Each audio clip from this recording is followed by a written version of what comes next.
तो बच्चों, आज मैं आपके लिए कक्षा 10 स्पर्श भाग 2 से कविता नंबर 4 मनुष्यता, जिसके रचनाकार है मैथिली शरण गुप्त। मैथिली शरण गुप्त, इनका जन्म उत्तर प्रदेश के चीरगांव जिले में 3 अगस्त 1886 को हुआ था। इनके पिता का नाम सेठ रामशरण गुप्त और माता का नाम काशीबाई। इनके पिता और उनके छोटे भाई सेठ रामशरण गुप्त दोनों ही प्रमुख कवि थे। इन्होंने उत्तर प्रदेश के चीरगांव में ही प्राथमिक शिक्षा प्राप्त की थी। इनकी जो पहली रचना, जिसका नाम है कनकलता, और हिंदी साहित्य जगत में इन्हें दद्दा के नाम से जाना जाता है। महात्मा गांधी ने मैथिली शरण गुप्त को राष्ट्र कवि के रूप में संबोधित किया था। यह एक प्रसिद्ध कवि, राजनेता, नाटककार एवं अनुवादक भी रहे हैं। इनकी जो प्रमुख रचनाएं थी पंचवटी, सिद्धराज, साकेत, यशोधरा एवं विश्व वेदना। मैथिली शरण गुप्त को हिंदुस्तान अकादमी पुरस्कार, मंगला प्रसाद पुरस्कार प्राप्त हुआ था और इनकी मृत्यु 12 दिसंबर 1964 को हुई थी। आइए इनके द्वारा जो रचित कविता है मनुष्यता, इसे पढ़ते हैं।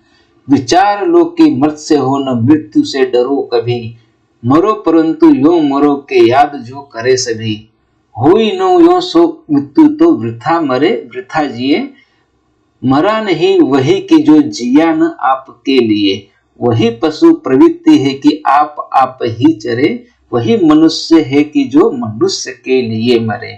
इन पंक्तियों के द्वारा मैथिली शरण गुप्त हमें यह जान लेने की प्रेरणा देते हैं कि मनुष्य का होना और मनुष्य का मृत्यु का होना यह निश्चित है, इसलिए कभी भी हमें मृत्यु से नहीं डरना चाहिए।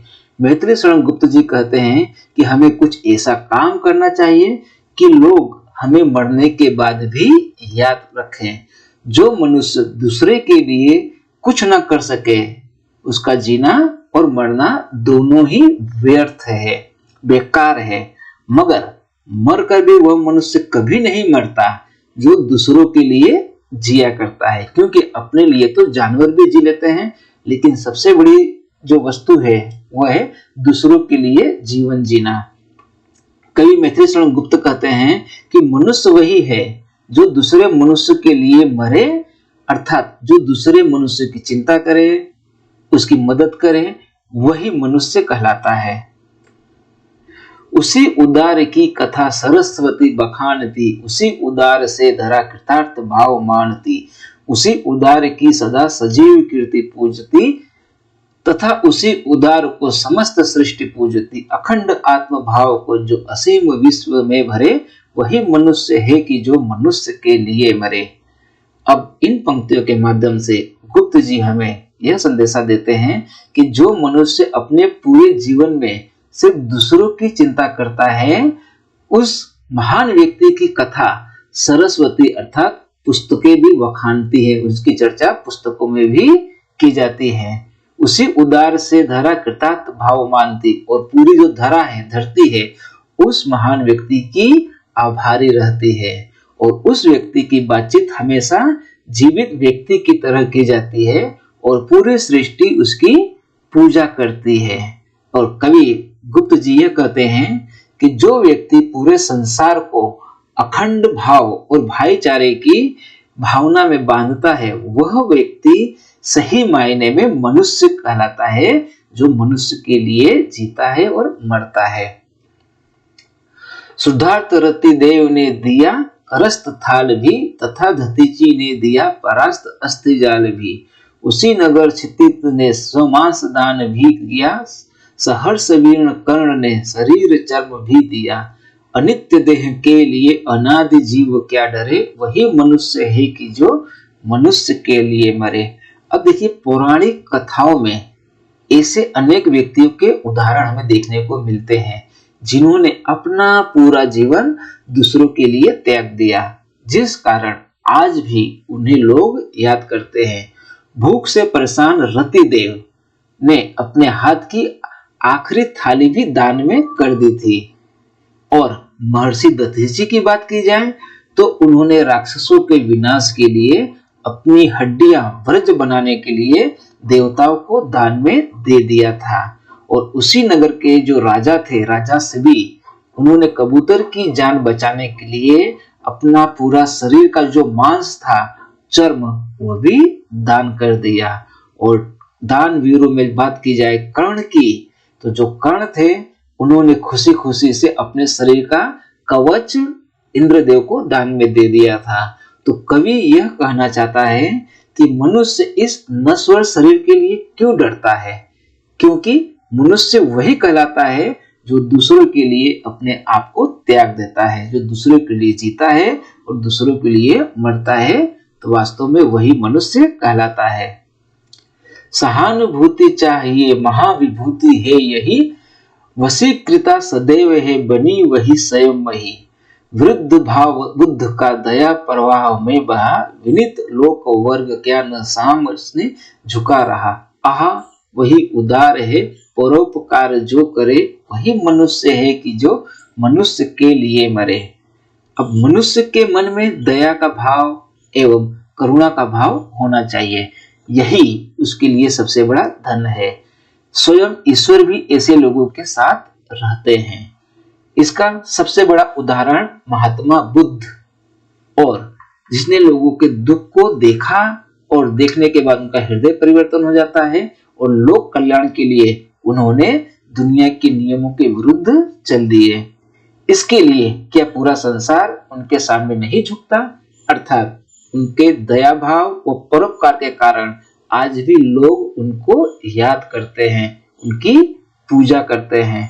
महान उसको कहा जाता है जो परोपकार करता है, वही मनुष्य कहलाता है जो मनुष्य के लिए जीता है और मनुष्य के लिए मरता है। न भूल के कभी मदांध तुच्छ वित्त में, सनाथ जान आपको करण गर्व चित्त में। अनाथ कौन है यहाँ त्रिलोकनाथ साथ है, दयालु दीन बंधु के बड़े विशाल हाथ है। अतीव भाग्यहीन है अधीर भाव जो करे, वही मनुष्य है कि जो मनुष्य के लिए मरे। कवि कहते हैं कि भूल कर भी कभी संपत्ति अथवा अपने यश पर घमंड नहीं करना चाहिए। इस बात पर कभी गर्व नहीं करना चाहिए कि हमारे साथ हमारे अपनों का साथ है, क्योंकि कवि यह कहते हैं कि यहाँ कौन सा व्यक्ति अनाथ है, क्योंकि ईश्वर सबके साथ है। त्रिलोकनाथ अर्थात भगवान ईश्वर सबके साथ है। वो भगवान कैसा है? बहुत ही दयालु है, दयावान है, और उनका हाथ, विशाल हाथ हम सबके ऊपर है। और अंत में कवि गुप्त जी यह कहते हैं कि वह व्यक्ति भाग्यहीन है जो इस प्रकार का उतावलापन रखता है, अधीर भाव रखता है, क्योंकि मनुष्य तो वही कहलाता है जो मनुष्य के लिए जीता है और मनुष्य के लिए मरता है।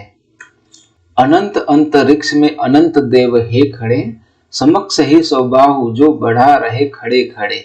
परस्परावलंबन से उठो तथा बढ़ो सभी, अभी अमर्त्य अंक में अपंक हो चढ़ो सभी। रहो न या कि एक से न काम और का सरे, वही मनुष्य है कि जो मनुष्य के लिए मरे। कभी न समाप्त होने वाले अनंत आकाश में अनंत देव खड़े हैं, और ये देव कैसे हैं? परोपकारी एवं दयालु देव, जो मनुष्यों के सामने हमेशा अपनी भुजाएं फैलाए, उनकी मदद करने के लिए, उनका स्वागत करने के लिए खड़े हैं। इसलिए दूसरों का सहारा बनो और सभी को साथ में लेकर के आगे बढ़ते रहो। आगे कवि यह कहते हैं कि सभी कलंक रहित होकर देवताओं की गोद में बैठो, अर्थात आप पाप मुक्त होकर के देवताओं की आराधना करो। यदि कोई बुरा काम नहीं करोगे तो देवता तुम्हें अपनी गोद में जगह देंगे। अपने मतलब के लिए नहीं जीना चाहिए, अपना और दूसरे का कल्याण हमेशा करना चाहिए, क्योंकि मरणशील संसार में मनुष्य वही है जो मनुष्य के कल्याण के लिए एवं उनके परोपकार के लिए जीता है और मरता है। मनुष्य मात्र बंधु है यही बड़ा विवेक है, पुराण पुरुष स्वयंभू पिता प्रसिद्ध एक है। फलानुसार कर्म के अवश्य बाह्य भेद है, परंतु अंतरेक्य में प्राणभूत वेद है। अनर्थ है कि बंधु ही न बंधु ही व्यथा हरे, वही मनुष्य है कि जो मनुष्य के लिए मरे। प्रत्येक मनुष्य एक दूसरे के भाई हैं, बंधु मात्र हैं। यह सबसे बड़ी समझ है। पुराणों में यहाँ देख सकते हो आप कि पुराणों में जिसे स्वयं उत्पन्न पुरुष माना गया है या बना गया है, वह परमात्मा या ईश्वर हम सभी के पिता हैं, प्रसिद्ध एक पिता हैं। अर्थात सभी मनुष्य एक ईश्वर की संतान है। बाहरी कारणों के फल अनुसार प्रत्येक मनुष्य के कर्म भले अलग अलग हो, परंतु हमारे जो वेद हैं, 4 वेद यहाँ जिक्र किया गया है, वे 4 वेद इस बात के साक्षी हैं कि सभी की आत्मा एक है। कवि कहता है कि यदि भाई ही भाई के दुख व कष्टों का नाश नहीं करेगा तो उसका जीना व्यर्थ है, क्योंकि मनुष्य वही कहलाता है जो मनुष्य के लिए जीता है, मनुष्य के लिए मरता है और मनुष्य के लिए काम आता है।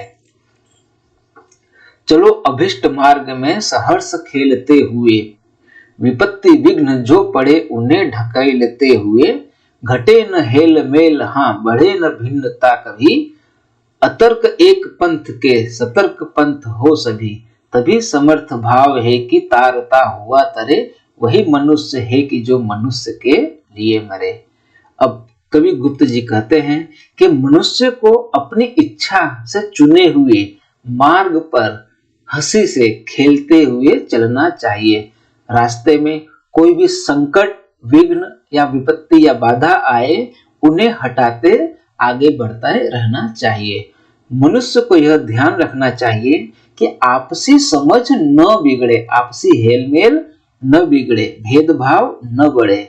बिना किसी तर्क वितर्क के सभी को एक पंथ पर एक साथ लेकर के आगे बढ़ते रहना चाहिए। मनुष्य वही है जो मनुष्य की उन्नति एवं कल्याण के साथ अपनी समृद्धि की भी कायम करे, अर्थात मनुष्य अपना भी कल्याण करे और औरों का भी कल्याण करे, तभी वही मनुष्य है कि जो मनुष्य के लिए जीता है और मनुष्य के लिए मरता है। धन्यवाद।